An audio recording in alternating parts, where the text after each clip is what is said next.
Verişlərdə çox vaxt ayırmıram, səmimi deyim. Sizlərə gəlir ki, Azərbaycanda hamıda sizin verişlərə baxırım, amma səmimi deyim elə deyil.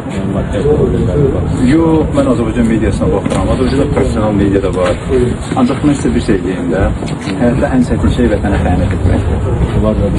Əlbəttə, yaz çəkində mən sizə deyirəm ki, həyatda ən bir çətin şey vətənə xəyanət etməkdir, dövlətinə xəyanət etməkdir.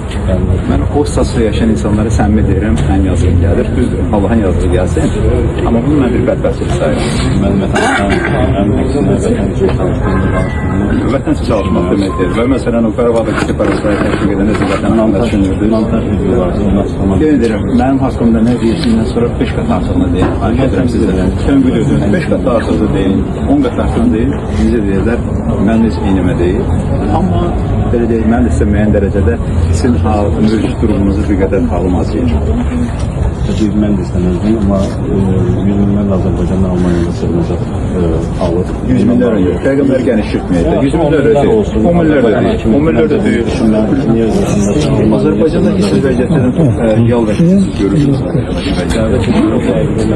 Azərbaycanda Türk vətəndaşı edirsiniz, yaşayırdınız, hər hansı bir səhvlərdən sonra risk etdiniz, öz qərarınızdır. Ona görə də həyatda sizin haqqınızda baş verən və bilməyən hadisələrə görə Azərbaycanı günahlandırmaq bu düzgün deyil. Mənim bir səhvləri özünüzə də axtaracaqsınız. O zaman dəvət edin, təhlükəsizliyi yaradır. Azərbaycan vətəndaşısınızsa biz hər bir adama vətəndaşına dəvət etməliyik ki, sizin öz qərarınızdır.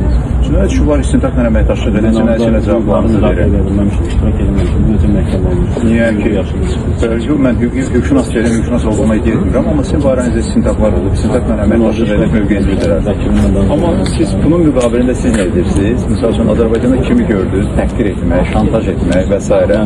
Bilirik ki, səmi deyək də, yəni ki, sizlər göstərilmə jurnalist olan şirkətlər. Yəni siz özünüzdə jurnalist olduğunda iddia edirsiniz, bu peşəkar jurnalistika deyil. Sən dediyim bu peşəkar jurnalistika deyilsin, ediniz. Müəyyən bir blogosfera ola bilər, blog çərçivəsində fəaliyyət göstərsin, yəni sizin şəxsi qərarınızdır. Təşəkkür ederim. Teşekkür ederim. Allah razı olsun. Sağ olun.